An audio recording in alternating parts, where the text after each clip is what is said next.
This podcast is part of the Big Heads Media Podcast Network. Go to bigheadsmedia.com for more great podcasts.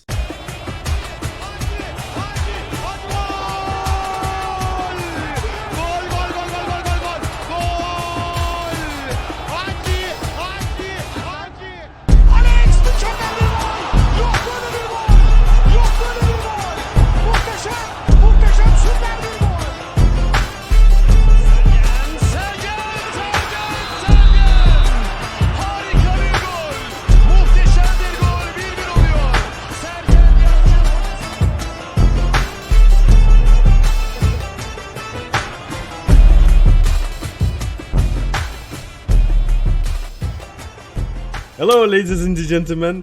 Welcome back to Football a la Turca. This is Season 2, Episode 24 for Matchday 24 in the Turkish Super League. My name is Kaan Wijzert and I am joined by the Göztepe Wonderkid Umut Nadere and also our Trabzonlu correspondent Jakub Marufolo. I don't have an original nickname for you this week, but Jakub, you will have to forgive me. You disappoint me. King of the North. Yeah, last week I called him the fluffer of the King of the North or something. Yeah.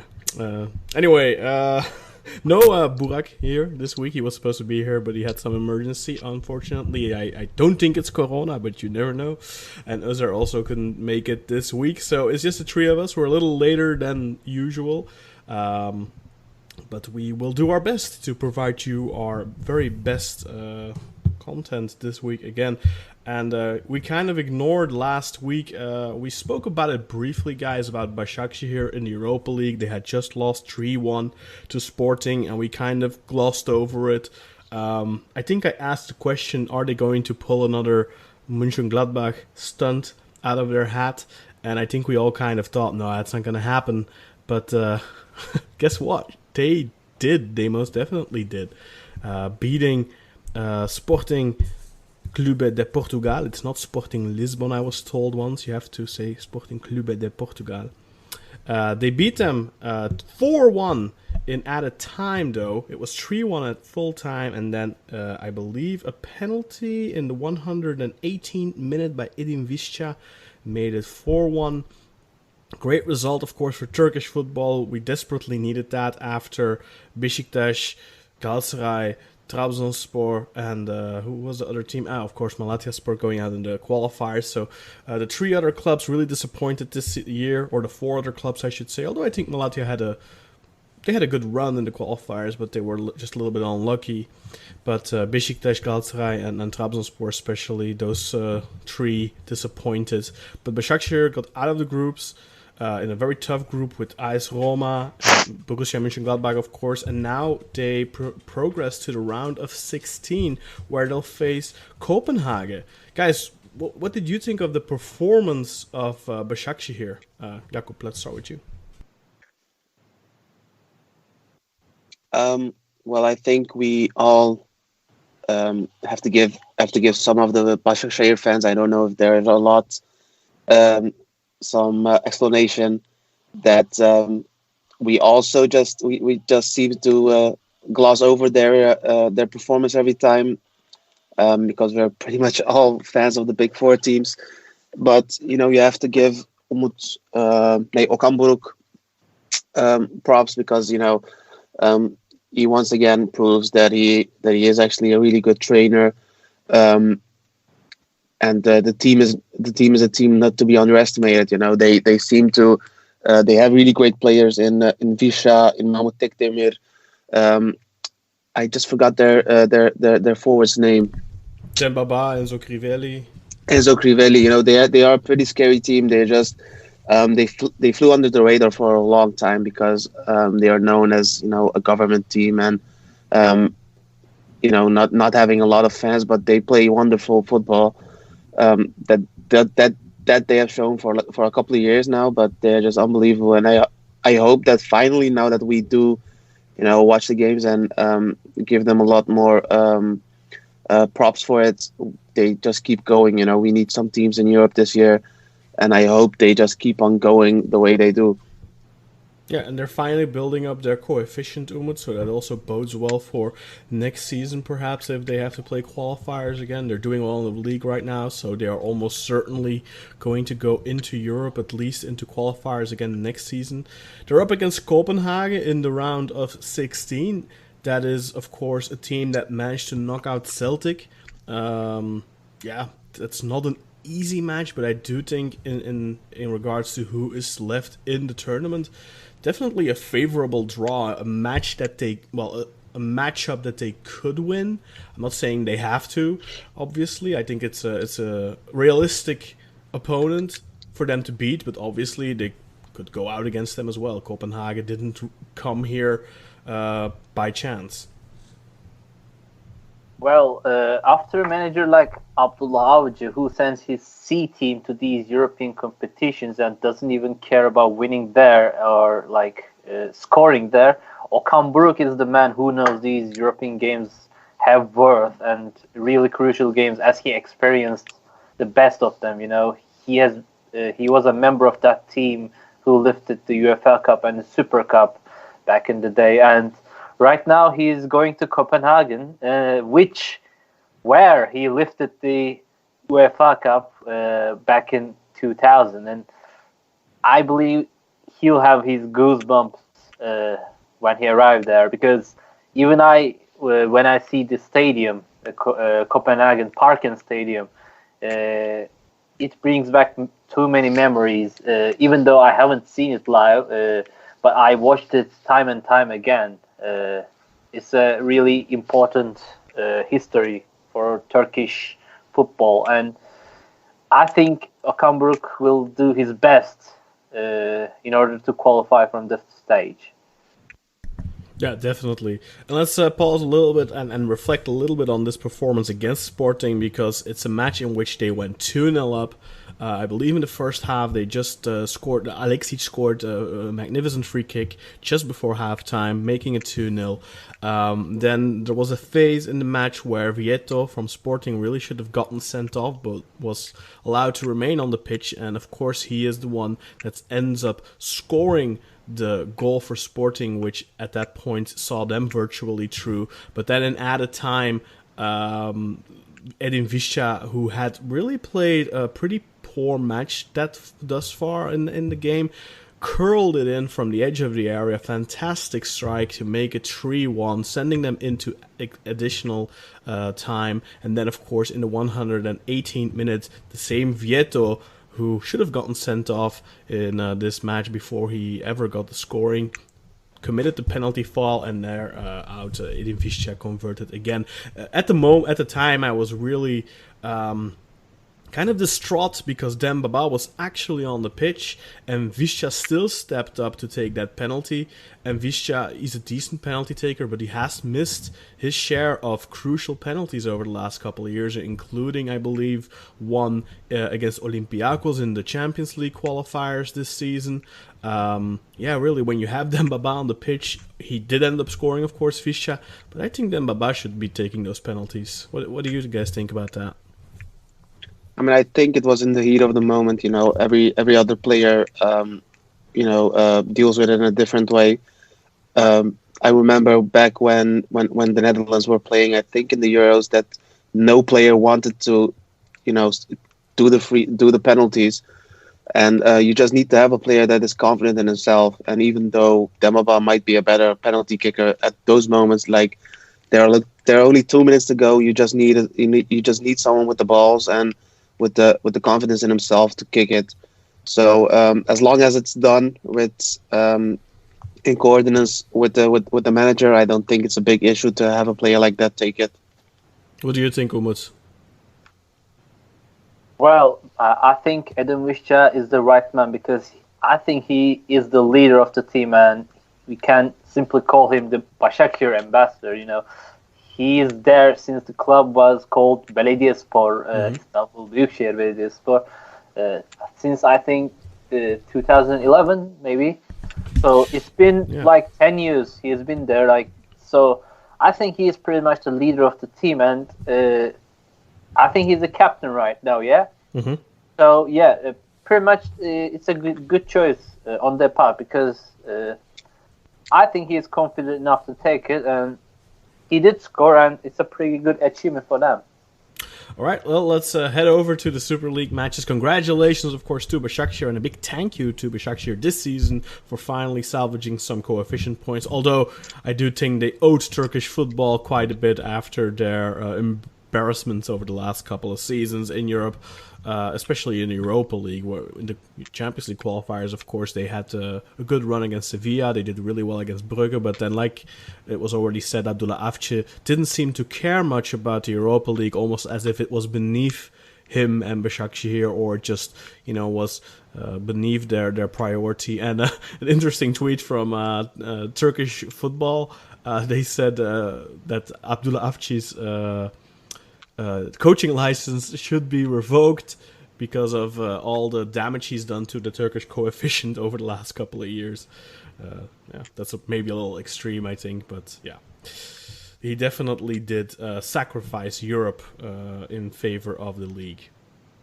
Anyway, so let's over to the Super League, and let's start off with not the league leaders anymore, but they probably will be soon. Trabzonspor, they took on Rizespor at home and really had a good go at it. They went behind Jakub, but they ended up winning rather emphatically. Not much trouble for them. They scored 5 goals against 2 of Rizespor, and yet Alexander Sørloth did not get on the score sheet. What did you think of the game in general? Well, I think that the Rizespor games are always one of the hardest because of the rivalry there is. I remember the first game away, that we were also 1-0 behind, and that one we won 2-1 thanks to Sturridge, R.I.P. Sturridge. And I thought that Trabzonspor just were horrible. They couldn't really string passes together. The last couple of weeks, I have seen like a downturn in Sosa's performance. With Ndiaye on the pitch. I think he's just letting Ndiaye do more and more, and he's trying to conserve himself for the last stretch of games, for the championship. But he seems to be really lacking this week. He didn't play that well. But Trabzonspor showed that they still have that big team mentality. Normally we are known as a team that mentality-wise just drops away the moment that we concede a goal. But you just could see in the team that they didn't give up. You had players playing their hearts out. Ekuban is back in the squad, and he's really playing really well. Wakayeme had like the greatest game of his career. He played the second half, and in the second half he had 2 assists, 1 goal, and had a penalty, I think. The big games. I'm not going to go like Fatih Terim say that the big games are easier than the other games, but you have to in the road to the championship. I think it's easier to get your players very focused for the big games. That's probably what Fatih Terim means by that, because the smaller games are on paper easier, but it's not always that easy to get your squad motivated and 100% with their heads in that match and not looking maybe towards the derby around the corner or something like that. Yeah, I think that especially when you're trying to play for the title, the big games should sort themselves out, so to say. The players should have been focused for those games anyway, for the big rivals. But you have to have it from like the mid-table teams and the relegation teams. Those are the ones that you should be scared of, because it's known that generally on the road to the championship you might lose valuable points against those guys. And even though Çaykur Rizespor is playing really, really great this year, they have acquired Karaman as a coach. Don't know how to feel about that one, to be honest. Because Ismail Kartal resigned or got sacked after this defeat to Rizespor. Were you surprised at all by the fact that he ended up leaving Rize? I mean, as I said, I think that he was doing pretty well. He was a pretty good coach, and I think I don't have the score sheet. I don't have the league table in front of me at the moment, points. But okay, just above the relegation, I think. Yeah. It's weird because they have really been performing better than they should have this year. had some great matches. I think they won against Fenerbahce. Yeah. Wait. No. No. Wait. Oh, Did Jason they? scored from like Yeah. Oh yeah, 40. that game. No, They anyway, held Besiktas to a draw at Vodafone Park. yeah, In the they have first been half doing of the pretty well season. this year, but after a game lost, after a big loss like that, like you lose 5-2 against Trabzonspor, some heads should roll, and as I said, I'm not sure if that was a great decision. They do have Karaman now, who's a really good coach, but Yeah, well, yeah, I we'll don't know. see how good he is now. He had really good material at Trabzonspor. He definitely changed some things at Trabzonspor, maybe mentality-wise more than anything in the sense that Trabzonspor, for the first time in a long time, looks really formidable in all the big matches, not just. They usually have like one or two good big games against Galatasaray, against Besiktas, but they tend to struggle against Fenerbahce. But that mental hurdle seems to have been completely gotten rid of. Again, we'll talk about this too midweek in the cup, of course. In the first leg of the semifinals, Trabzonspor beat Fenerbahce 2-1. That match was played yesterday on Tuesday. They were leading 2-0 up until like the 82nd minute, and then conceded a goal. Not an ideal situation, of course. 2-0 would have been far better, but still, Trabzonspor continue to also win those big games in the cup now too. Let's talk a little bit about that. How do you see the chances for Trabzonspor going into that second leg now against Fenerbahce? Do you feel like they're closing in on that Turkish Cup final? I mean, I'm for the first time in a long while, I'm actually confident in the team, and I don't know if that's a good thing or a bad thing. But I'm just happy with how the team plays. We have some couple of issues where some players are underperforming. As I said, Sosa hasn't been doing that well. Normally, he's one of the stars of the team, and I'm one of the biggest fans of his. So it's disappointing to see. But I think that as long as we don't have like big injuries, from what I've heard, Yusuf Sarı is injured once again. He was in a tackle against Da Costa or something in the training, and it is said that he's gone for a long while once again for like a couple of weeks. And I think that as long as we don't have red card suspensions and things, and I don't think we have any red card suspensions if I'm not wrong. No, Miguel was suspended against Fenerbahce, but he's back now, of course, for the league match this weekend.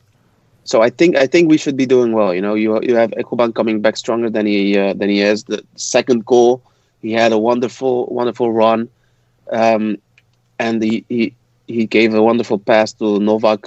Our left back scores a lot of goals, so I'm really happy with the whole contribution in the team. But I also thought that after the second goal, you could just see the Fenerbahce goal coming. I think it might be a little lapse. They thought that they had it in the bag, and Fener wasn't doing that great, to be honest. I think that this was one of their, one of their worst matches. They played at one point. I think they played like with 7 midfielders. Yeah, Jalson and Gustavo were playing center back, and Gustavo actually had a very good match at center back. I felt like he had a lot of crucial interceptions. He's so good. Yeah. Maybe they should have played him at the center back instead of Jalson for this season, and because Jalson, the derby a couple of weeks ago, of course, I think Gustavo was suspended for that, but he definitely does a better job there than Jalson does. I mean, it's just unbelievable. It's unfortunate that Burak isn't here, or Pat.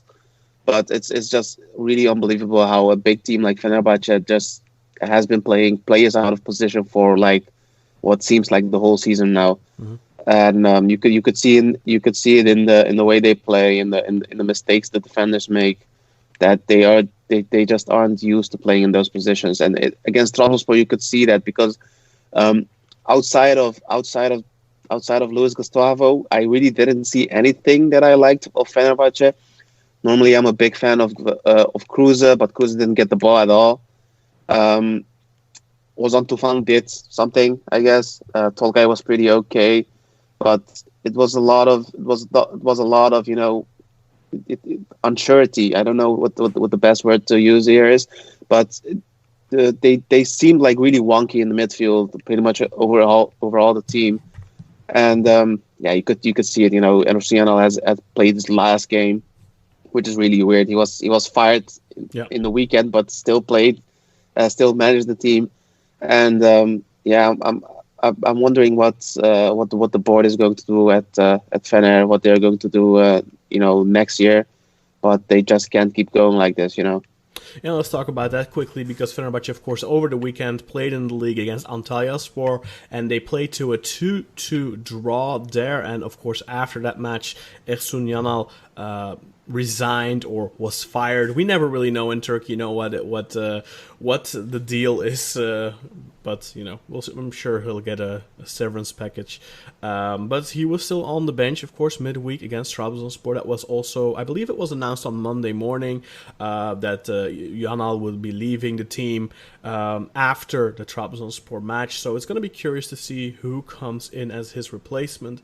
But before we start talking a little bit about that, let's talk a little bit about Antalya match, because Lukas Podolski really stole the show here. Vedat Muric had opened the scoreline in the first half to put Fenerbahce ahead. I think this was a good game from both sides. Lots of attacks on both sides. Both teams wanted to score, wanted to play attacking football. Fenerbahce didn't necessarily start defending like madman, didn't park the bus after the 1-0, but then Antalyaspor really struck pretty quickly in the second half. Lukas Podolski with a very nice assist on the 1-1, and then again on the 1-2 he gave an assist from a free kick for the 2-1, sorry. And then it wasn't until the 6th minute of stoppage time where Miha Zajic scored on an assist from Ferdi Kadiolu. And that is very interesting, because those are two players that the Fenerbahce fans have been clamoring for all season. Jakub just spoke about it. Many players being played out of position. Burak repeats it week in, week out. What is Tolga Ziyerci doing on the flanks? What is a guy like that or Ozan Tufan doing on the left and the right mid positions?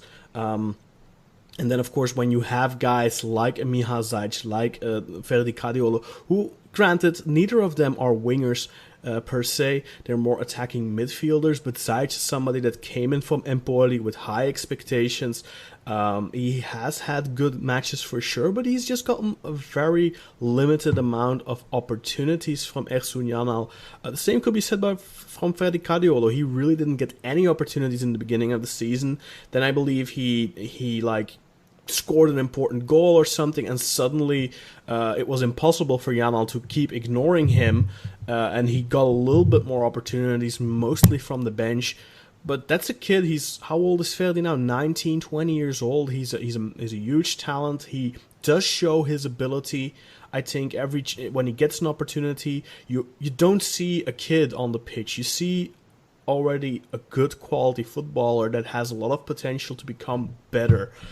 And I don't know if Yanal thinks he's protecting him or what, but yeah, and Zajic too. I mean, last season, again, the 3-3 against Besiktas, he was kind of the catalyst of that comeback with that 3-1 really early in the second half.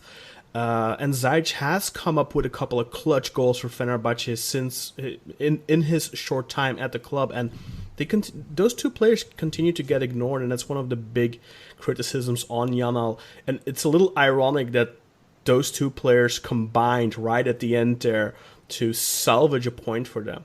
But Antalyaspor, the fans, the coaching staff, the players, not happy. 5 minutes were added on, and that goal came well into the 6th minute of added time. It was like 5:45 or something like that. Burak seemed to feel that there was a lot of time wasting. I was watching the match, but I was like watching it with one eye. To be fair, I was doing some other stuff at the same time.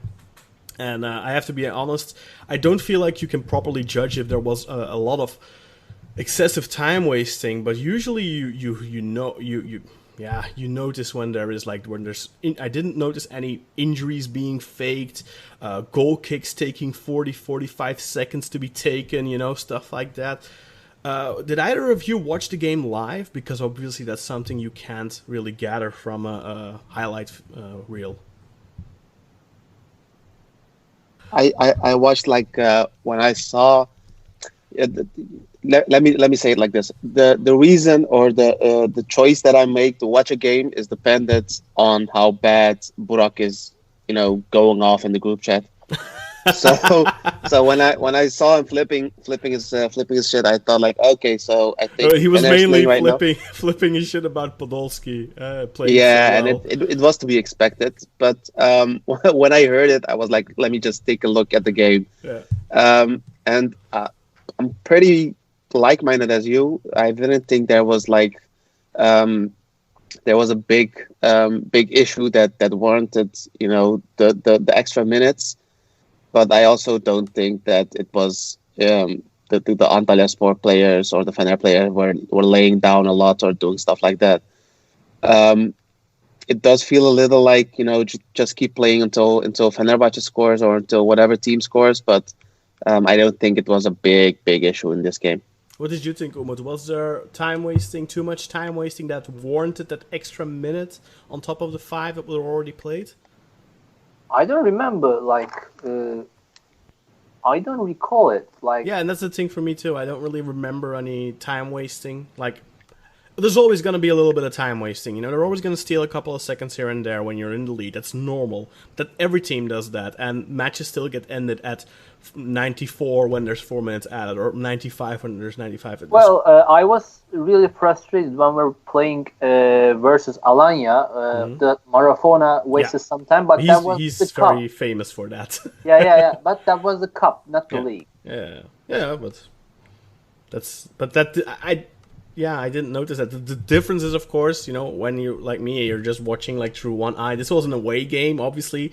When it's a home game for a Fenerbahce or something, then you notice it by just hearing the crowd whistle every time there's any time being wasted. So I didn't have the feeling there was a lot of time wasted, but maybe.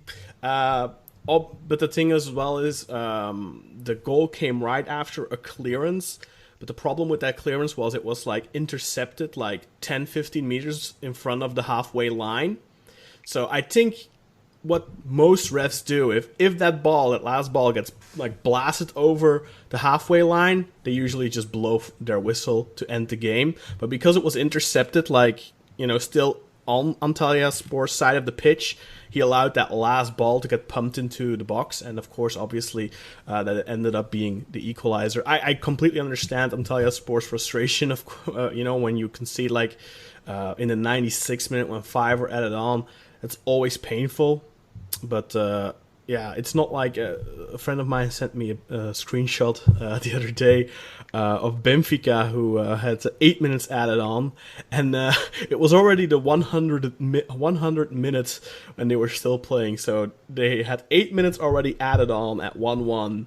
They had just gotten a penalty in the 89th minutes, and then they still ended up playing 10 minutes extra. More than 10 minutes extra, so it wasn't that extreme at least. But yeah, Burak felt that there was a lot of time wasted, but I seem to recall another match earlier this season where I felt there was no need for extra seconds, and he was like, there was lots of time wasting, and I didn't agree then, and I don't know if I agree now, but I'll take his word for it. So yeah, Esunial is gone, of course. Now, who is going to replace him? Burak has been advocating for Erol Bulut, but obviously he is still occupied right now with Alanyaspor. He could definitely come in the summer, I could see that, but that's not going to happen now. What do you guys think is going to happen at Fenerbahce? Are they going to bring in somebody permanently, or are they going to bring in somebody just to bridge the next couple of months? Like, for example, Aykut Kocaman was just released at Konyaspor, or what do you guys expect now? Tayfun Korkut was also being rumored, I saw. From what I've heard that Emre Belözoğlu was the one that was doing the training today. I don't know if it would be a smart decision, but I could see them, doing Emre a favor and maybe having him like a player coach. Because I don't know if it's smart to get someone for half a season, or just have him replaced at the end of the season, and I don't think that they can, have anyone join the team on a permanent basis right now, because I think that the best coach for Fener at the moment is probably Erol Bulut, and I don't see him leaving, at the moment at least. So I think, normally you just have a caretaker. They can't keep Ersun's assistant, can they? They just fire the whole team. They can if they want to. No, they can. They can do whatever they want. Maybe they'll do that. I don't think they will. But just for, you don't really have a lot to play for, to be honest. Not to be a dick or anything. Maybe the Turkish Cup if you score early at home during the away game for us. But outside of that, just give someone. You could probably just give Emre the reins and just let him do whatever he wants. Yeah, they're currently 9 points out from a European spot through the league, so they would need Trabzonspor to win the league and then end in 5th, win the cup, if they don't win the cup themselves, of course. So if Trabzonspor win the cup, then 5th place would also go to the Europa League, and of course that would give Fenerbahce a chance at the European football still, but then they would have to end in 5th. They're currently in 6th place on level points with Alanyaspor. Both have 39 points, and Beşiktaş are on 5th right now. They are on 40 points. Let's move on. Let's talk about Alanyaspor and Beşiktaş for a second there, because those two teams squared off this weekend in the league, and Beşiktaş came out victorious here through Burak Yilmaz's brace and a very late 85th or 86th minute penalty for Beşiktaş, after Alanyaspor had actually taken the lead in the first half through Junior Fernandes, but Beşiktaş struck in the second half twice through Burak, like I said. I think it was, in terms of the 90 minutes, an overly deserved win for Beşiktaş. This was a very good game from them again after last week, playing a good match against Trabzonspor. And really, the last couple of weeks, they have just... You can see that their football is definitely improving. Under Sergen Yalçın, it's a very big difference compared to the football they were playing under Abdullah Avci. They haven't always gotten what they deserved point-wise. I think here they definitely got what they deserved based on the football they played. But they got it through a penalty that maybe shouldn't have been one. There was definitely a handball, but the ball also clearly came off of Kalker's foot before it hits his arm. What do you guys think of that penalty? Umut, let's start with you. Did you think that was a penalty or not? Well, initially, you can see the contact very clearly, so as referee did. But the important thing is if it's counted as a penalty there, because if his hand is in a neutral position or just waving away his hands, and I think that was a penalty because he was intercepting the ball while it goes to the goal's path. It would be a dangerous position for Beşiktaş there. But if the ball hasn't contact with who was the name of the defender? Kalker's hand. So I think it was a penalty, in my opinion. But you have to keep in mind, yes, it's still going towards goal. Yeah. But it does, of course, the trajectory is slowed down significantly by the initial block. And does he really have the opportunity to remove his arm in time? I mean, it looked like a pretty clear accidental handball to me. Although he does seem to make a movement like a reflex. Sinan on the Black Eagles podcast said like you're being stung by a mosquito or something and you flinch, That's kind of what it kind of looked like. I'm not sure. I'm biased, of course, so I'm not going to say anything right now. Why not? Well, Burak hit it to the goal, just in order to score it, and he prevented that. I know it came off from his feet, but it's still, I don't know. These are two great positions, too hard to handle. the letter of the law, of course, says that if the ball comes off of the player's body, like head or foot or leg, and then hits his arm, and that there usually will not be a penalty. So according to that law, this should not have been a penalty. What does that usually define? Yeah, that's the thing, that's where at least some interpretation. Jakub, what did you think of this position? Should it have been a penalty or not? I watched this game with a Besiktas friend of mine, and we always give each other, crap. So the first thought I had was it was never a penalty. She did that, but I don't know. I'm not the best with the rules, but I thought the same way that you did, because it came off a body part of his, that it shouldn't be a penalty. But with VAR, the thing I always think is that even if the referee made a bad choice, the VAR referee could fix that. But I don't know if that even happens in Turkey. So in my opinion, it probably he couldn't if he didn't give a penalty, I don't think that I would be like, oh, he made a big mistake. But with giving a penalty, I also don't think it was a big mistake. Okay. And then all in all, what do you think of Besiktas's performance in recent weeks? They got a deserved point against Trabzonspor last week. Probably should have been a little bit more. They were probably unlucky against Basaksehir, where they dominated the match, but Basaksehir were a lot better in the final third by finishing them on a counter, but still Besiktas weren't bad there either. If you compare Besiktas right now and you compare it to like the final weeks or even the entire period under Abdullah Avci, are you guys seeing a significant difference? I mean, I know I am, but I don't know what you guys are as outsiders. Are you seeing a lot of differences? Jakub, let's start with you, since you watch so many of Besiktas's matches with your BFF. Well, I do think that there's like a night and day difference between how you guys played with Abdullah Avci and how you play with Sergen. Obviously, Besiktas do play a little bit better, but I still think that they don't really play that good. There's a lack of quality, I think, but that's... No, I don't think it's a lack of quality. I just think a couple of guys are just mentally checked out. I don't know why or how. And who do you think would be those guys? Like, for me, Janner jumps to mind. Yeah, Janner came up a lot. After a while, it's just unbelievable how a guy keeps crossing the ball, but not crossing the ball at all, just booting it. And there are a couple guys who always do their thing. Vida is always class. Gökhan Gönül is also pretty okay. But in this game, I just didn't like Burak at all. It kind of seems, despite two goals. It kind of seems that he's trying to conserve himself for the Euros. So he isn't really doing a lot.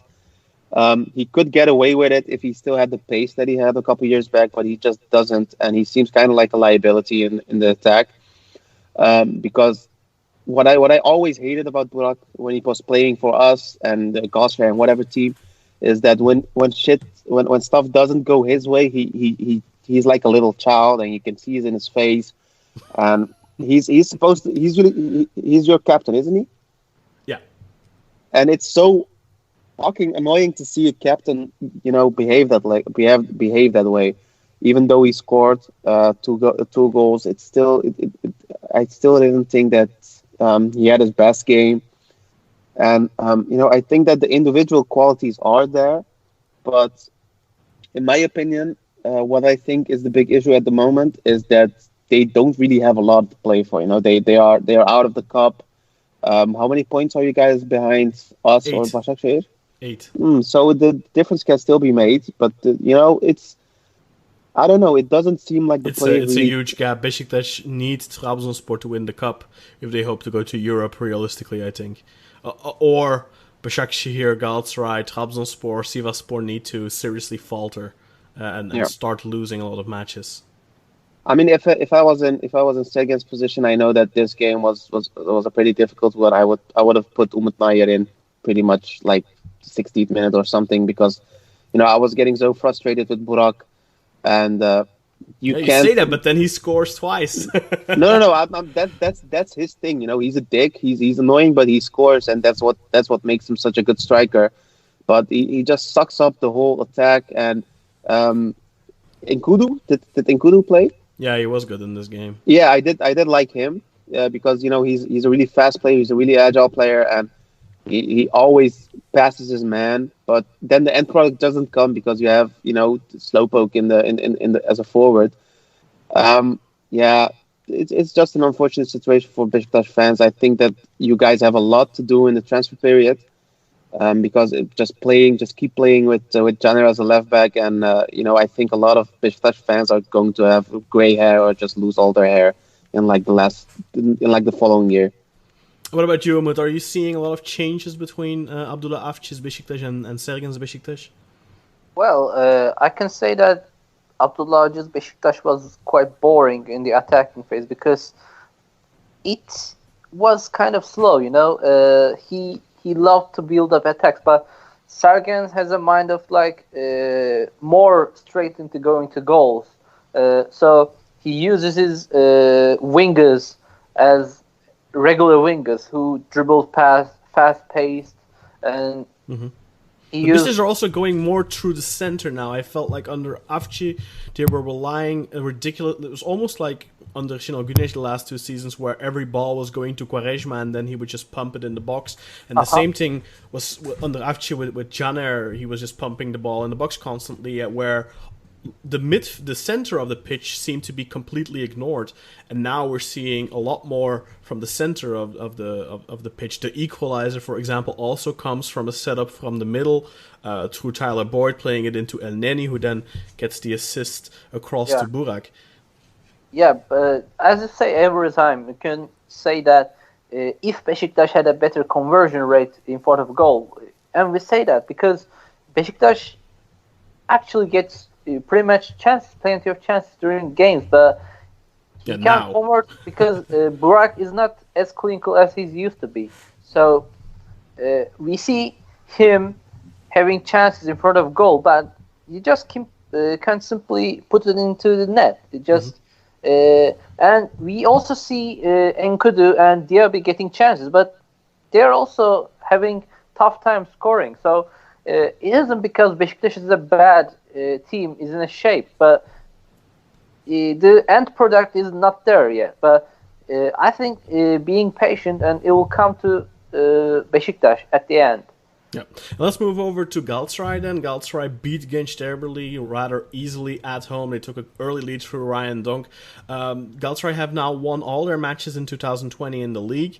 6, I believe, if I'm not mistaken, that have been. And of course, they also won the one match just before January break. So there's 7 wins in a row right now for Galatasaray. What is the big difference between the first half of the season's Galatasaray and the second half of the season's Galatasaray, Umut? Well, I think the main difference is the team has now a shape of a fast-paced ideology.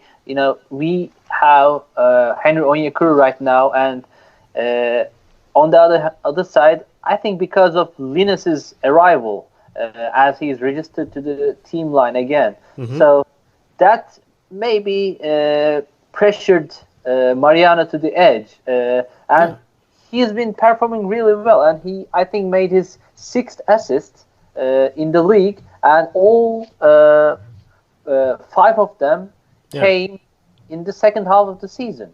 Yeah, that's correct. I'm not sure, actually. He got 4 in the second half of the season that I know of. Yeah, it could be. Did he assist the second Falcao goal? The last one, the 3-0? Did he assist that? Because I know he... No, the last one came from Feguli. Okay, so I know he got 1 assist in this match, and that was 4 assists in 2020 for him out of the 5 total that he has this season. So you criticized him quite a lot in the first half of the season, but he has definitely stepped up his game now. Yeah, definitely. He's been performing really well during every game. I think it could be because of Linus's arrival, and it could be because of the other wingback, Marcelo Saracchi, because as the game is balanced in the both sides of the pitch, Now we don't rely on Mariano's feet anymore, just like desperately. We have another alternative on the other side of the pitch, and it actually doesn't give him too many responsibilities on the field, and he doesn't have to rush himself or like forced to perform himself. So he is in a better mentality, I think, right now. And seeing Galatasaray, we saw once again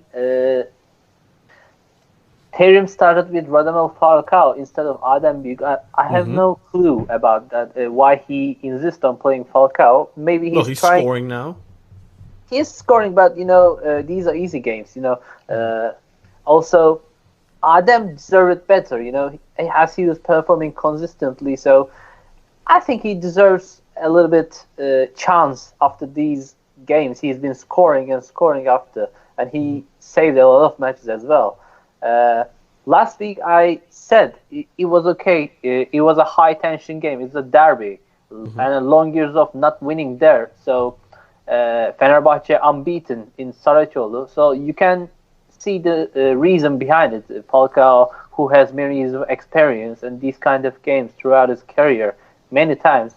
But Adem is suddenly a dropped player to the substitute, and I don't know why. But Fatih Terim knows Adem Büyük will be ready when he is called upon again. I think Adem Büyük knows, look, I'm the second guy here. I'm behind Radamel Falcao, but he is the type of personality he's going to be ready when he's called upon. So I get where, because Falcao is scoring. If he wasn't scoring, then it would be different. But he's scoring goals now. He's scored twice here. Of course, he scored last week from the penalty spot against Fenerbahçe. He scored, is it 6 goals in his last, or 8 goals in his last 6 games in all competitions? Yeah, so, I mean, Özer is completely on the Falcao bandwagon, of course, but you don't seem to be. Has he not impressed you in recent weeks? I think he's been picking up matches, game I can perform. Like, you did see that in his Fenerbahçe game, he played brilliantly. Like, he opened up space for Onyekuru time after time, pulling Serdar and Jailson to his side, and on the other side, Onyekuru is fast-paced man, having the room to sprint it off, and had too many chances in front of Fenerbahçe goal. But this time, I don't really get the impression on him, because he misses a lot. Like how you're frustrated with Burak, I'm frustrated with Falcao as well. And checking right now, I can see that in 12 games he has been 12 league games he scored 8. And in total, in 18 games, it's 9.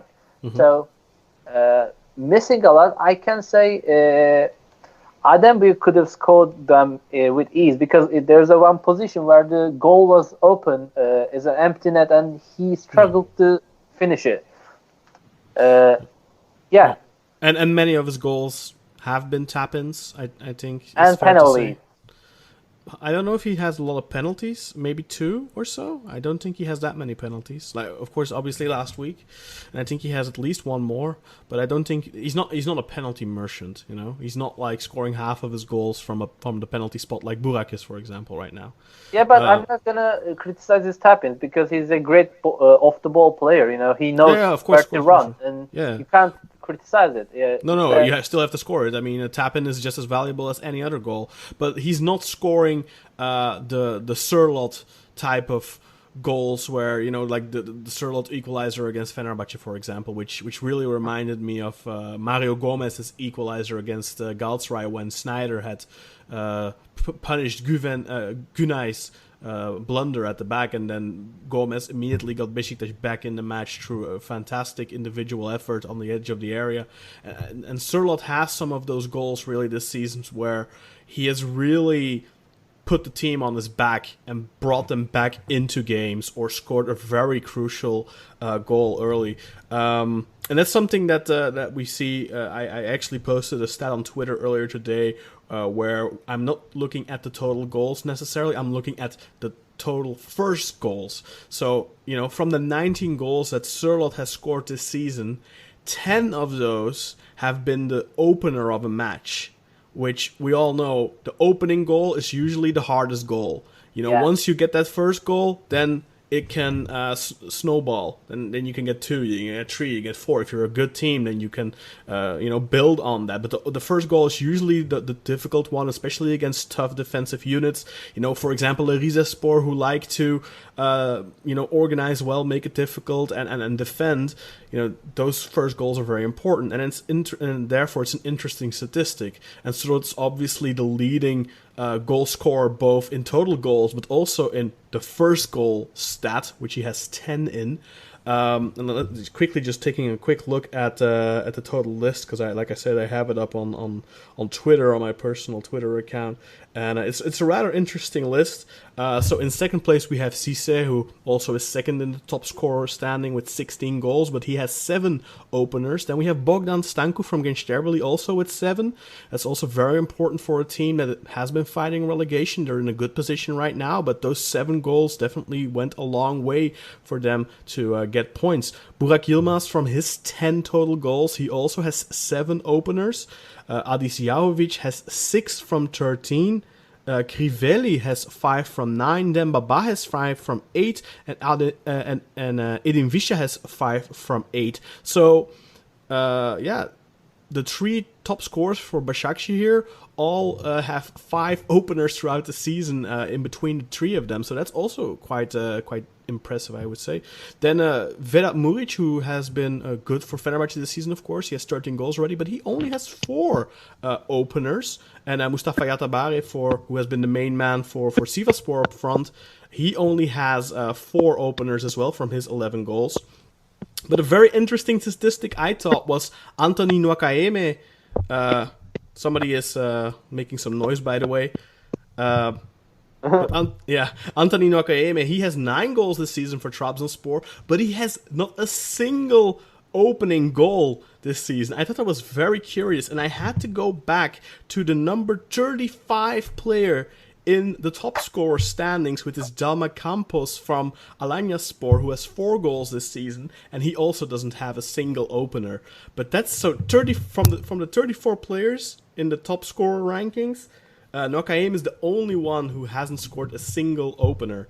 I thought that was very curious. Falcao, by the way, from his 8 goals in the league, he has 3 opening goals. I thought it was a very interesting statistic. Also, having scored about goals, I have to mention that Ömer Bayram is right now with 10 assists in the league, and he is the leader of that list, and putting him top of the assist table above Edin Visca, who has 9 assists, and he just delivered a similar corner to Ryan Donk as just he did in the derby to open up the deadlock there. And I think he's a real man, knows how to bend the ball from the dead balls, just like how Deniz Türüç did a few seasons ago. He's now doing the similar thing, not really, lethal in the open game, do you call it that? Open game? He has a good amount of assists from open play too, I think. Yeah, but he's not as lethal as he's the dead balls.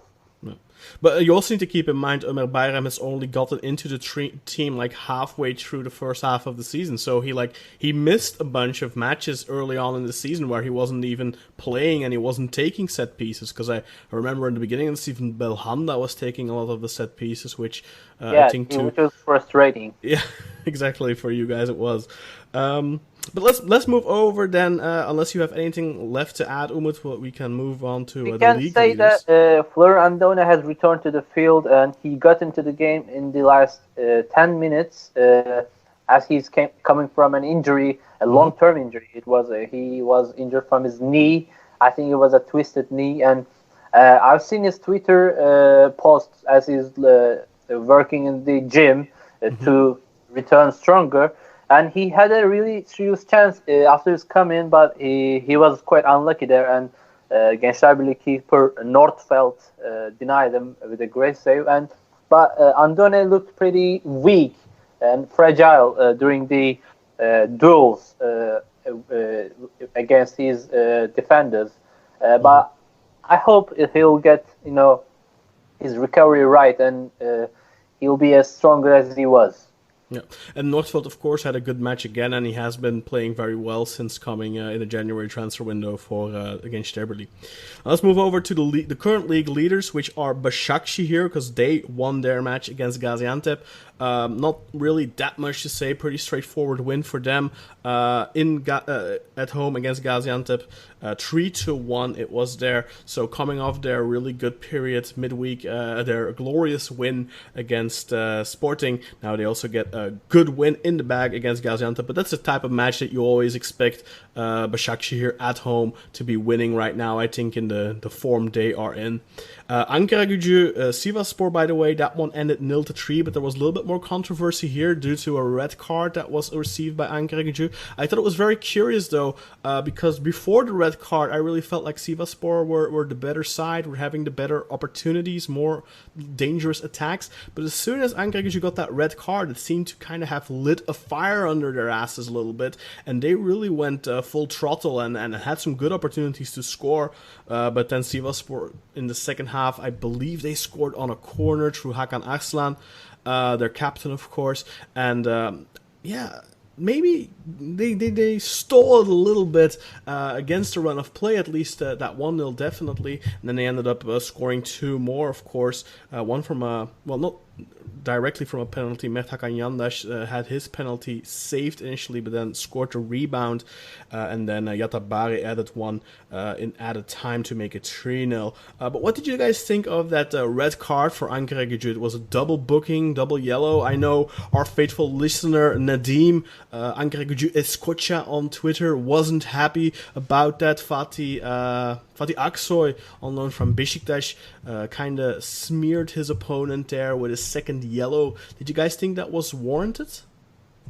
Like, you can see that there's kind of like, he kind of swings his arm out, and Fatih definitely goes down very theatrically, acts like he got like elbowed in the face or hit in the face.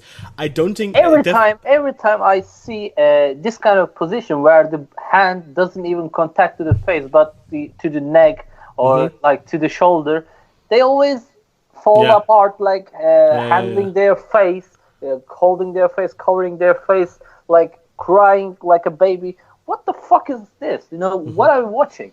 Like Matenaaierij is what we call it in Belgium.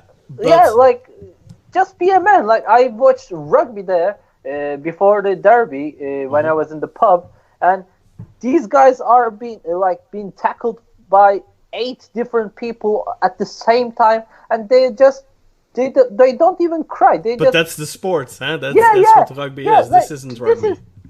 But you know, these are same men, you know. But it's not the same. I know, in rugby, you expect that. In football, you don't expect to suddenly get an arm in your throat or against your chin or your face or whatever. I mean, I can see both sides. I definitely think Fatih. For me, if a player does what Fatih Aksoy does, they should get booked. I think that a player who deliberately tries to get another player sent off should get probably sent off themselves. I really dislike that. On the other end of the spectrum, Deniz Türüç did, But when did Deniz Türüç? Derby. Oh, okay, sorry. But I really dislike that type of behavior. But especially if it is like completely fabricated, you know. But here, I can see both sides. Because why is he swinging his arm out that much? You know, like he's a awkward guy, you know, a tall guy. So I'm not saying it's a red that, card, you know, by the way. This is never a red card, but I think a yellow card would be sufficient. Is okay. But he got a yellow card. He was just unfortunate that he already had a yellow card. Yeah. But I mean, I just looked at it. I think that the first yellow is just an obvious yellow, but the second one, those positions, like how Umut is being angry about it, I also think it's really stupid. But I think that flopping or Schwalbes are a part of the game, so it's unfortunate, but it is what it is.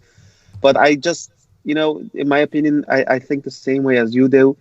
I think that Fatih Aksoy should have, just for his theatrical dive, should have, I don't think he should have gotten a yellow, but still, it was a pretty it was a pretty dumb decision by They the should referee. make it a rule. If there's Can I say one thing? Like, Yeah. This is because the refs are getting away with the thing, like letting these crybabies win the position. Like if you want your right, like how true the position is, and you want to tell it to the ref or something. If you don't dive or you don't cry, you don't get the reward. You get rewarded when you cry on the field. When you just fall down and cry for a card. And as for what Deniz Türüç did, he didn't cry or dive to the floor or to the ground. He just pursued Jonas Belhanda there, but a little bit more angrier. So he entered Galatasaray substitute bench, and he just started a fight there. But if he were to just do the same as Belhanda did, he would also be red carded instead of the ref actually watching the position from VAR and see the sort of the problem rather than the consequence. I personally, like I said, I really dislike when players are deliberately trying to get other players sent off. I think that if you do that, then you have to send both players off. Do you remember that Manchester United Arsenal game back in 2004?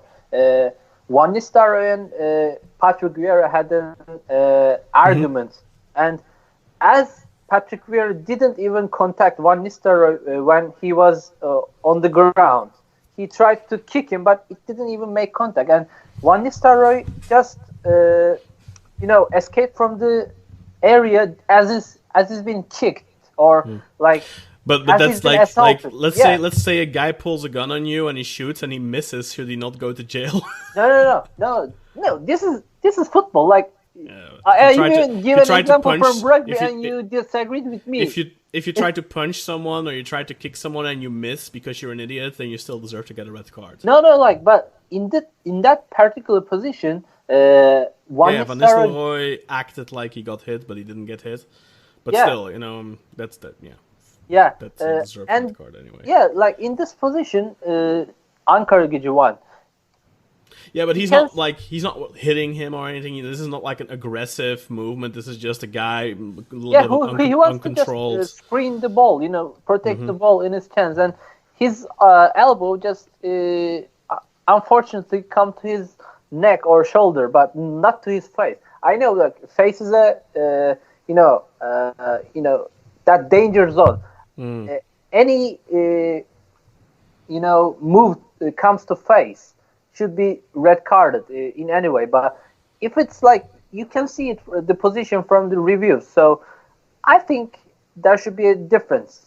Yeah, unfortunately, yellow cards don't get VAR reviews. I think they have to change that. If a second yellow should get also a VAR review, I think that should really be. I think that's really something. Do you think that will make a difference?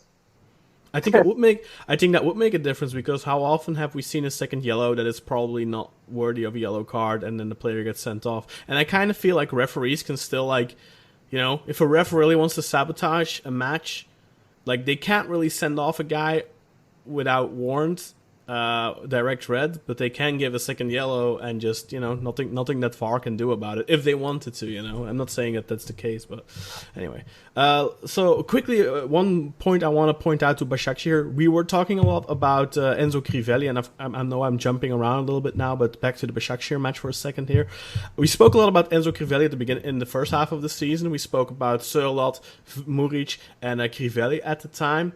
How all three of them were in amazing form in the first half of the season, and we even made that poll, like, who would you prefer, Sørloth, Muric, or Crivelli? And Crivelli at the time was doing really well for Basaksehir, but he hasn't scored in 2020, actually, at least not in the league. He's still on 9 goals, the same amount of goals he was on in the first half of the season. But then we have seen Dembaba enter the fray. He's come into the team, and he's got 8 goals already now for Basaksehir. Crivelli is still playing, by the way, but he's just playing more on the wing now.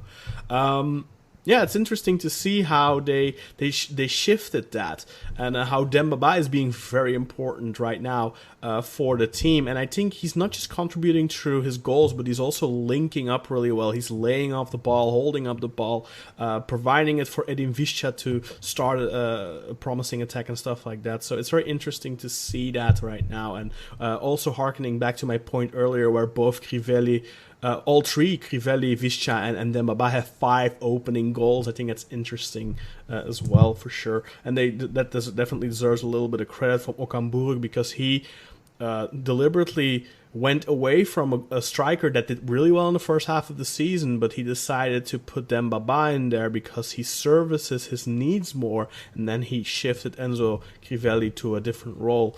But of course, he's still contributing. Anyway, so then we pretty much covered all of the top sides in the league, I think, in terms of the title picture, the European tickets. Let's look lower now. Of course, we already spoke about Ankaragücü, and we know they are still in the bottom 3. But there's a couple of other teams involved there. Let's start off first with the Denizlispor Malatyaspor match. This match also important for that relegation battle. I feel Denizlispor won this one 2-0, which gets them out of the relegation zone, at least for the time being. Denizlispor are currently sitting pretty comfortably at the moment on 27 points in 10th place, which puts them 7 points above the drop-off mark, but you never know, it can go really quickly in the relegation zone. But a 2-0 win for Denizlispor. We were talking about Denizli just last week, how they weren't looking so fresh, and this was really a match between two teams that have been on very poor form in 2020, especially Malatyaspor now. They have lost all of their league matches in 2020. Ever since firing Sergen Yalchin after their loss in the cup, which was before the start of the second half of the season. This was in end of January, so I think, in the cup against Sivasspor. They lost 4-1, and they fired Sergen. And ever since that, they lost all 6 matches they have played. They ended the first half of the season in 8th place. Now they're already finding themselves in 13th place. So, plus, they, of course, have accumulated 0 points in 6 games. They now are only 4 points above the drop-off, and they are simply the team in worst form in the league. They haven't won a match in 8. So the last 8 matches they have failed to win. Their last match win was 9 games ago against Beşiktaş away in Vodafone Park. 0-2 that was, and that was already a very flattering win for them at the time. So yeah, they're really doing poorly, and I don't really understand their decision to fire Sergen. I'm glad they did, for obvious reasons. I'm glad they did, but Malatyaspor, I've been saying it for weeks now. I think they're gonna go down.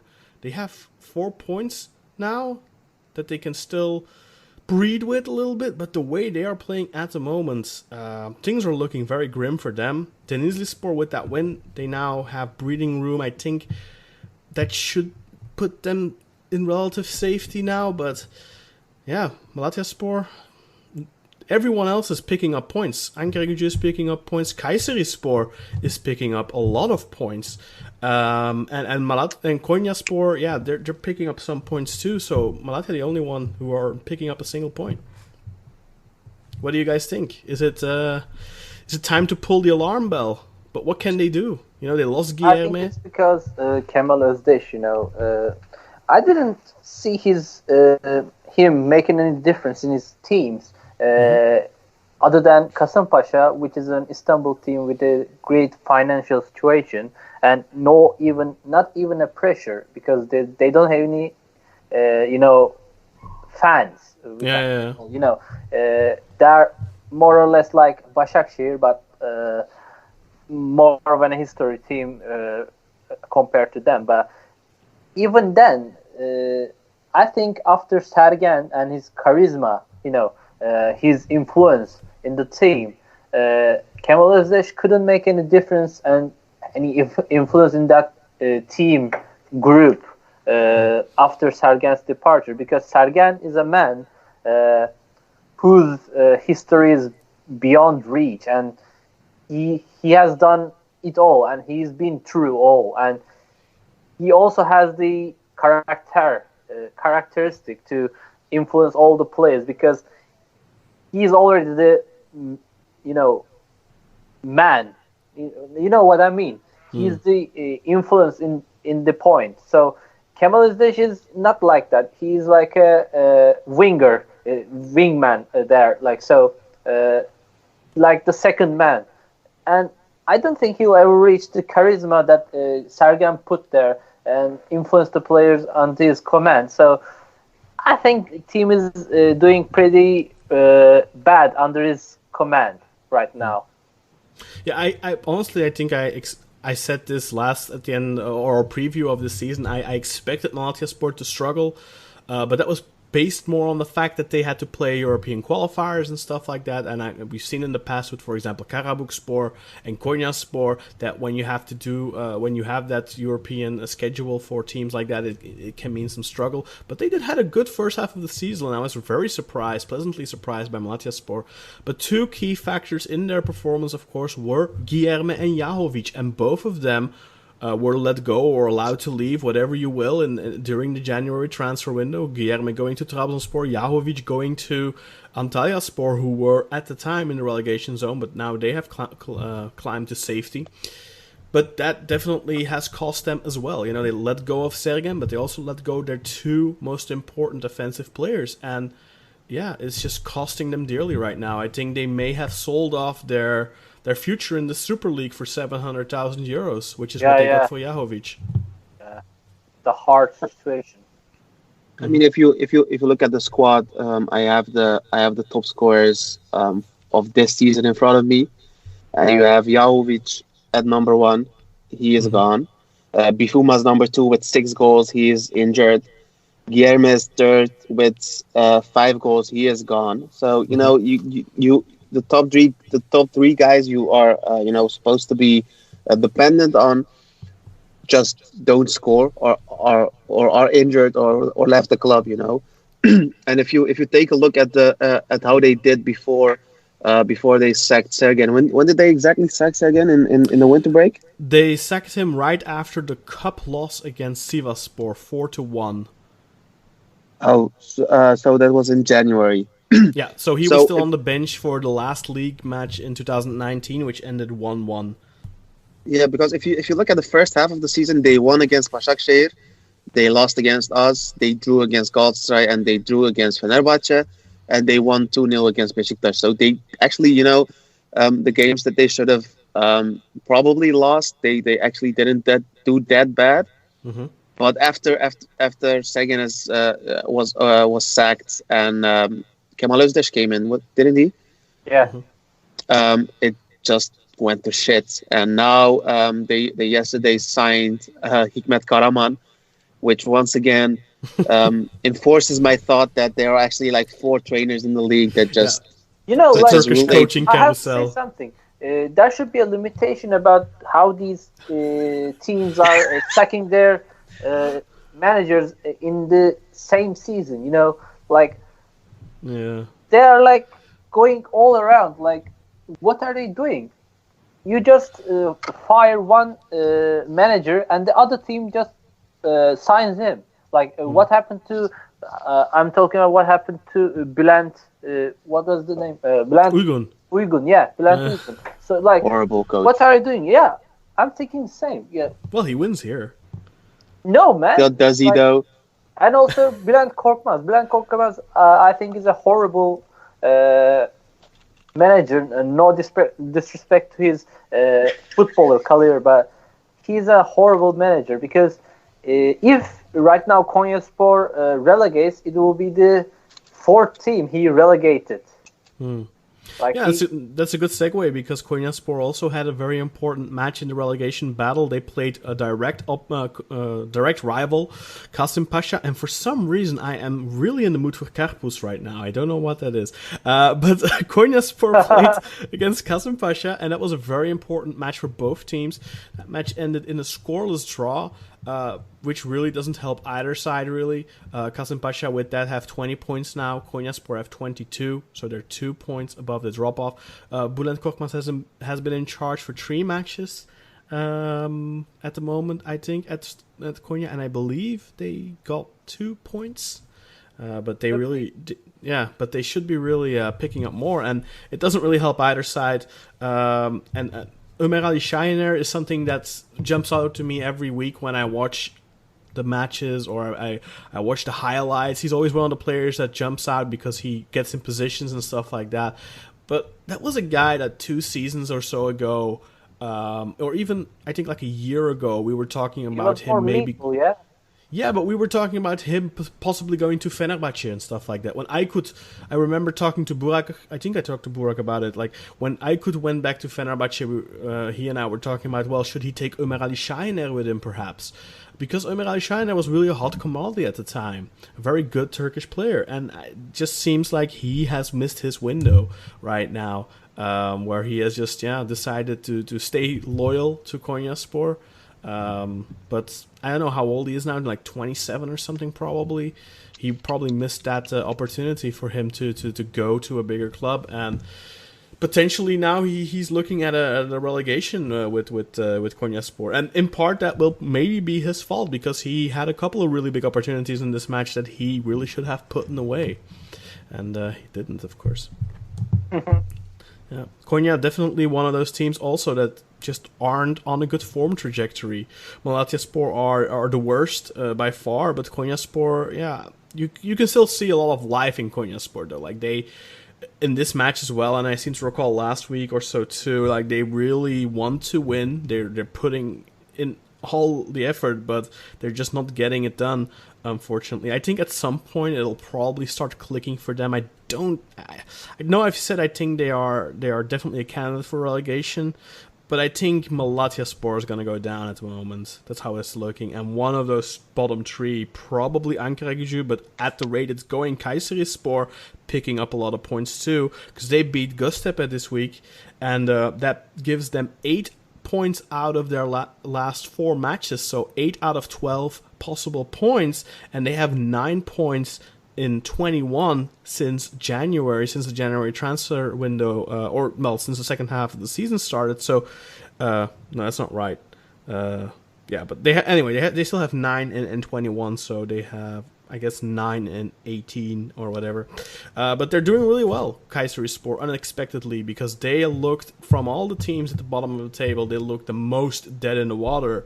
And they're definitely, they have a lifeline again now with that crucial 3 points. They have now 19 points, so they're only 3 points out of safety at the moment. So it's really, really, really exciting at the bottom of the table. If we look at the standings at the minute, we really have from 13th through 18, those teams are really in danger. So in 13th place and in 14th place, we have Malatyaspor and Rizespor on 24 points. Then we have Konyaspor on 22, and then the bottom 3 have 20, 20, and 19 respectively. That's Kasımpaşa, Ankaragücü, and Kayserispor. So really, from 18th through 13th, all those teams, 3 of those clubs are very close to relegation right now. And then we have 3 teams that are kind of hovering in the middle of the table who are safe-ish, but they can't rest on their laurels just yet. Denizlispor and Gençlerbirliğ both have 27 points, and then Antalyaspor has 26. From those 3, I think Gençlerbirliğ and Antalyaspor definitely have a good form trajectory and don't have that much to worry about. Denizlispor now got a crucial win against Malatyaspor, but still they have been playing abysmal football, so they can't slack off. Then in 8th and 9th place we have Göztepe on 34 points and Gaziantep on 31 points. So those are 2 teams that are definitely safe from relegation, knock on wood for them, but they are also kind of still in contention for Europe. If Trabzonspor win the cup, then they still have a chance at 5th place. currently at 5th is Beşiktaş with 40 points, and then you have both Alanyaspor and Fenerbahçe sharing 6th place on 39 points. So Göztepe are currently 6 points out from 5th place, so it's probably gonna be tough, especially since there's really 3 clubs vying for that position.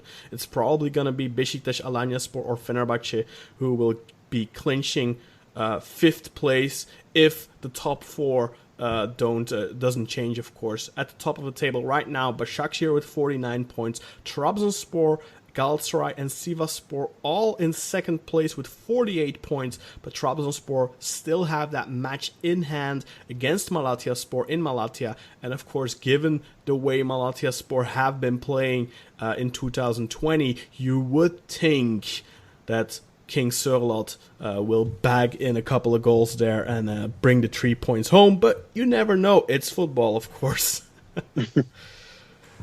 Anyway, guys, do you have anything else to add in regards to the standings right now? No, but I do have something else. As you guys all probably know, it has been a couple of horrible weeks for the Turkish national team. We had the news yesterday that Cenk Tosun was injured and probably will lose like 6 months. So he won't join us for the Euros. Ozan Kabak is gone. Ozan Kabak has just been injured today or yesterday. But he may only be out for a couple of weeks, though. Between 9 and 12, I heard. But with him trying to come back, right? Yeah. Mary Demiral is injured. Yusuf Yazıcı is injured. How do you guys feel about with Cenk gone? I can see Adem Büyük maybe being called up. Yeah. But the defense is starting to become a little too tight, in my opinion. How do you guys feel about it? Umut, you go ahead.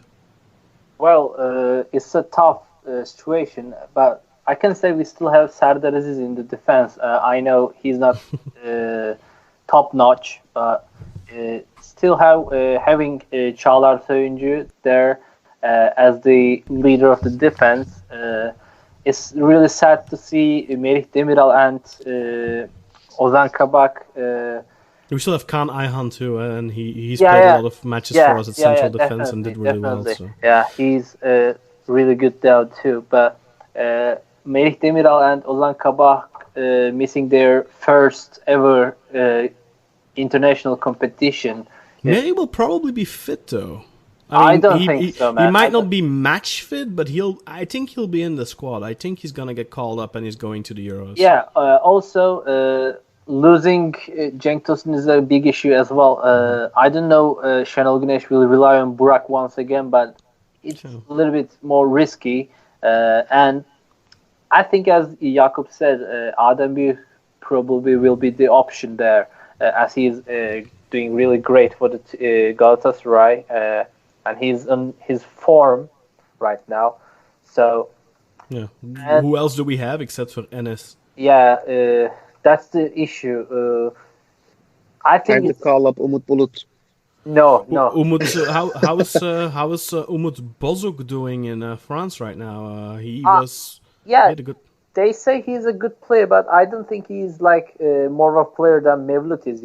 Yeah, he's similar height and stuff like that. I think to Mevlut, isn't he? Would you call Mevlut to the national team if you don't have any strikers? Not now, but probably not. But years ago we did. I mean, when he was still in France, he was a regular call-up, and he didn't play much. But we have to. We don't have any other choices, man. Like you just have to maybe persuade Adis Yahovic into our national team who hasn't played for Macedonia yet. I don't know. I think he probably has, I would imagine. So that's the issue. We don't have any strikers. That's like how Brazil is right now. Like they don't have any natural strikers in their national team as well. Like sucks that Sørloth is playing for Norway. Yeah, and also the best striker in the world right now, Erling Haaland, is from Norway as well. Yeah. Well, best striker in the world. Yeah, maybe, yeah. He's definitely the most informed striker. Yeah. And for me, I think, what I really saw from the national team is Meri is really the leader of that defense. I mean, you said Çağlar, but maybe Çağlar can take that. Maybe he's not available right now. But I think it's difficult to just slot into that role of being the defensive leader. I think Meri was such a big personality for Turkey, and Çağlar. I don't know if he's doing really well at Leicester. He's having an amazing season. He's having an amazing season with Leicester, and I don't know if he's really a leader on the pitch. I don't watch a lot of Leicester games, so I don't really know if he's much of a leader figure there. The second man, I think Phil Jones.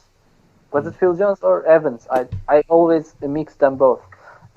They're from Manchester United. What was the other defender in Leicester? Was it Phil Jones? No, it was Evans. It was Evans. Evans. Phil Jones wasn't. Yeah, so Evans, I think, is the leader defender, and Çağlar is more like the second man, who is the more Johnny pacey. Evans. Yeah, Johnny Evans, more of a pacier man there. Well, Kaan Ayhan has put in a lot of good shifts for Turkey, so we have to hope for Meri. I mean, the reason we got through the qualifiers was just having an amazing back line, I think, and a good solid goalkeeper with Mert, and then just Meri leading that back line. He was really the most important figure, I think, one of the top three, if not the most important player in our qualification campaign, I feel. And Çağlar grew into it during the qualification campaign because he wasn't even starting in the beginning, a couple of matches. It wasn't until he really started starting for Leicester, I think, that that channel really started counting on him. And Kaan Ayhan was actually playing quite a lot. And then I think he moved Kaan to right back a couple of times when necessary.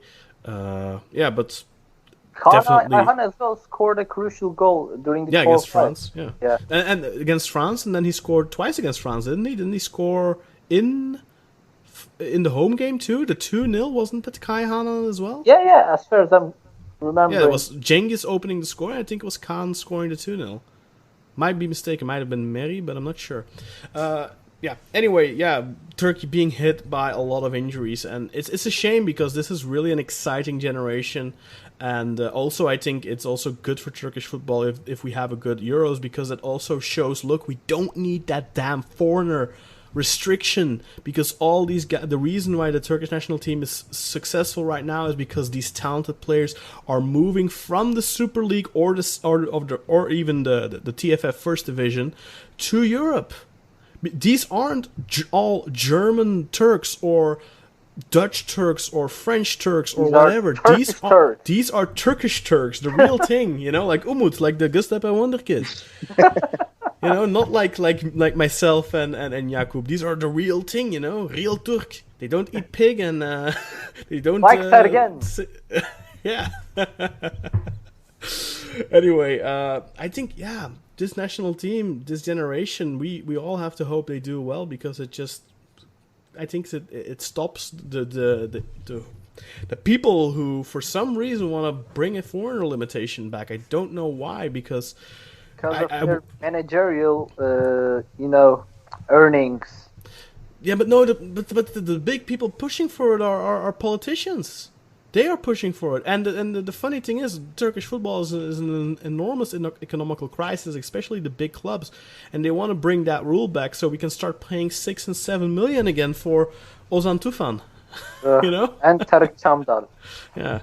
Anyway, let's head quickly to the fixtures for next week, and then we'll be ending it at that. I think I deleted my notes again. Now I have to go through my trash can. Why do I keep doing that? There we go. So, the fixtures for matchday 25 coming up. On Friday, Beşiktaş take on Ankaragücü. Then we have Malatyaspor, Konyaspor, Gaziantep Football Club hosting Trabzonspor, Göztepe hosting Basaksehir. That's definitely an interesting one, I think, for Basaksehir, a good test for them. Fenerbahçe host Denizlispor, Kasımpaşa Kayserispor, a really important match for the relegation zone there. If we can have a winner there, they could theoretically be out of the relegation zone, depending on what Konyaspor do. Then we also have Rizespor Alanyaspor, and then Sivasspor Galatasaray, a very important match for the top four, and how that will continue to take shape. And then finally we have Gençlerbirliği Antalyaspor, which right now is kind of the battle between the teams in the middle of the table. So I would probably, if I was a betting man, I'd put money on a draw there. I don't know. Just quickly, Umut, what are your expectations against Sivasspor? Are you nervous for that match? It's your second big test in 2020 in the league?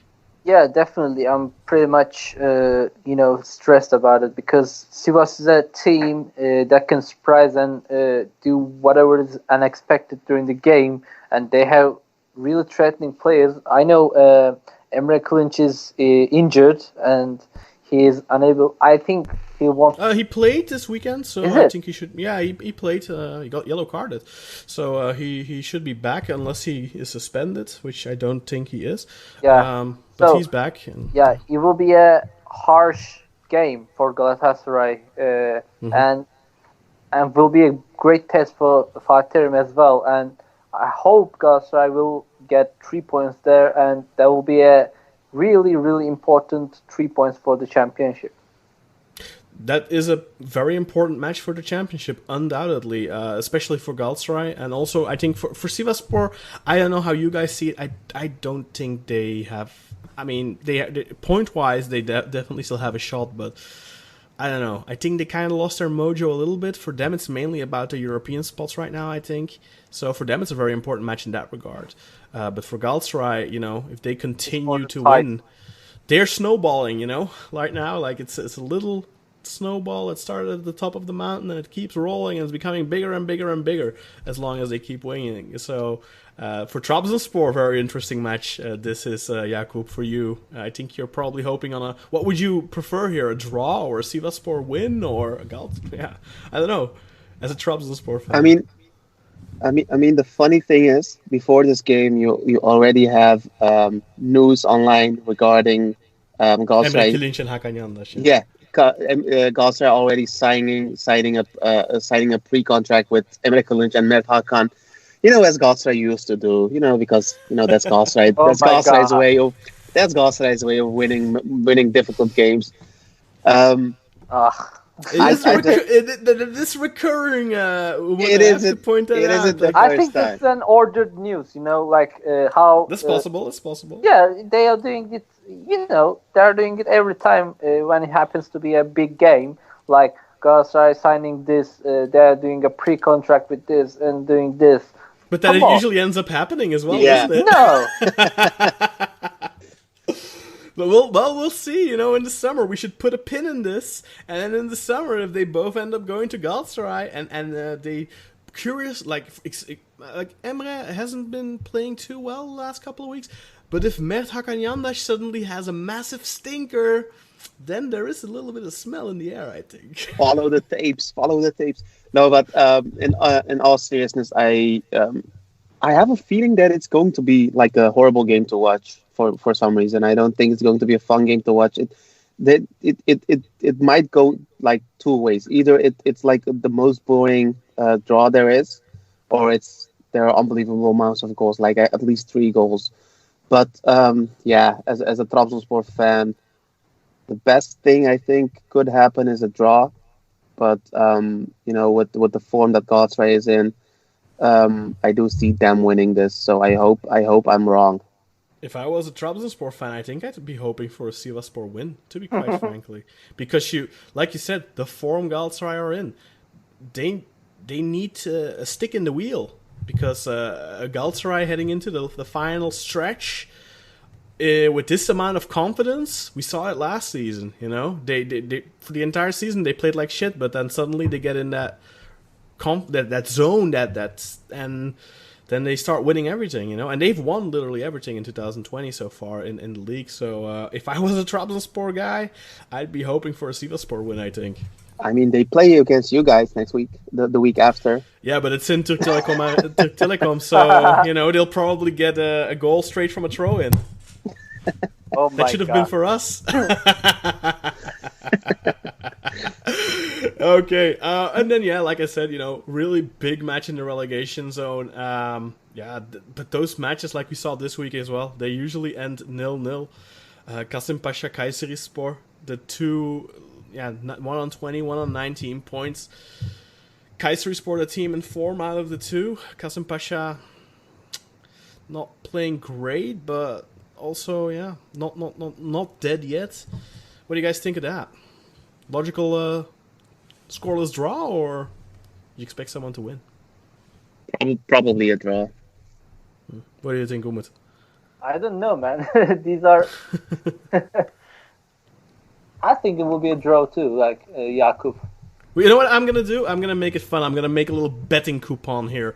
I'm gonna ask you both. Beşiktaş Ankaragücü, 1x or 2? Jakub, start with you. Beşiktaş. Okay. X. Umut. What? Umut? Did you say X. Beşiktaş? X. X? So a draw. Okay. Yeah. Malatyaspor, Konyaspor, 1x or 2? Jakub, you first. Probably an X. Okay. Umut. Konyaspor. Gaziantepspor, Trabzonspor. Of course. I don't bet. I don't bet on Trabzonspor. Okay. You're not Daniel Sturridge. We didn't even talk about that. Yeah. Forget him. We should talk about that. Well, let's finish our coupon quickly. So what do you say, Umut? Gaziantep, Trabzon? Trabzon, of course. Okay. Göztepe, Basaksehir. Basaksehir. Basaksehir. Yeah. Fenerbahçe, Denizlispor. Denizlispor. X. Kasımpaşa, Kayserispor. A Kayserispor. draw. Okay. Rize, Alanya. Alanya. Alanya. Sivasspor, Galatasaray. A draw. Hard. Draw. That's what she said. I think Galatasaray, but I haven't taken part, so yeah. Anyway, Gençlerbirliği, Antalyaspor. Antalyaspor. Antalyaspor. Okay, I take a draw. Anyway, so let's quickly talk about that then. Daniel Sturridge has been released from his Trabzonspor contract. This is our final subject.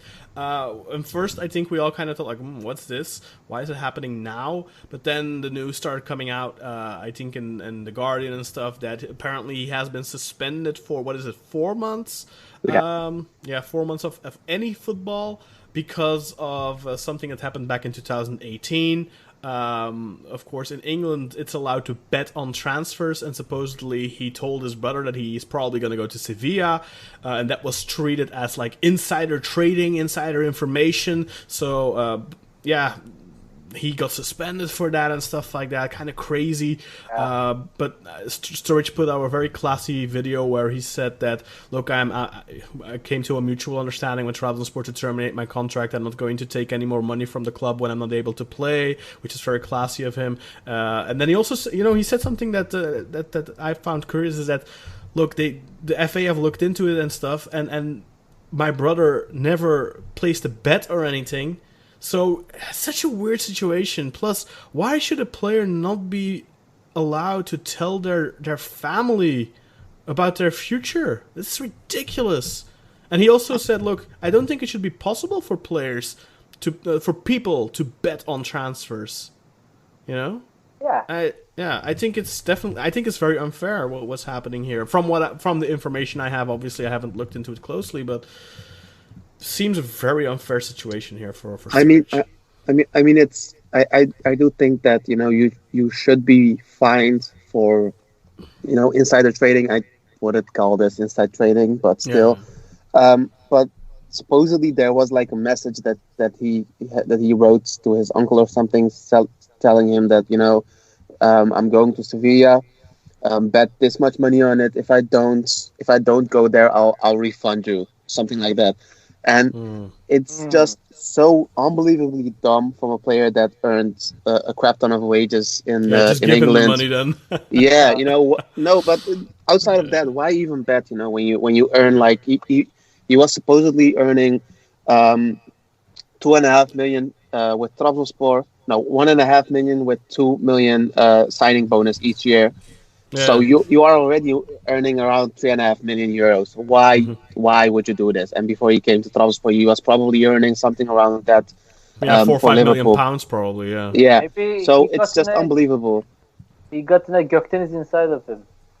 I mean, if it was just that he wrote to his uncle and said like, listen, this might happen, and then his uncle went and did this outside of his, his decision making, I would be angry about this also. But if you are a guy that messages the guy and that says like, do this, If that is true and he did exactly do that, then okay, then I understand it. But if he just said, look, yeah, I'm probably going there, and that's it, that's the end of it, then I think it's very unfair to punish him, because you can tell your fucking family. I mean, that's the people you should confide in and talk to, and what do you think? Blah blah blah. Anyway, yeah, I think we've gone long enough. I'm not sure how long we've been recording. Probably close to 2 hours. So it's another lengthy episode of Football a la Turca. But guys, I want to thank you very much for joining me this week, and of course thank the listeners again for joining us. And yeah, thanks all for listening. We had a lot of listeners last week. I guess that was due to the fact that we were announcing the winner of our shirt contest. But stay tuned, because we will be doing stuff like that more often in the future, most probably. And I'm also kind of working on a couple of things right now where we will probably be doing some bonus stuff in the future, but still have to work out the logistics. But we're planning of doing a little bit more with our Patreons and giving them more bang for their buck in the way of a bonus content. But that's something we'll be announcing down the week. Yeah, again, guys, thanks, and thank you for listening, and adios, muchachos. Thank you very much. thank you very much, everybody. Is it muchachos or muchachas? I don't know. I don't know. It's vielen Dank. Dankeschön. Dankeschön.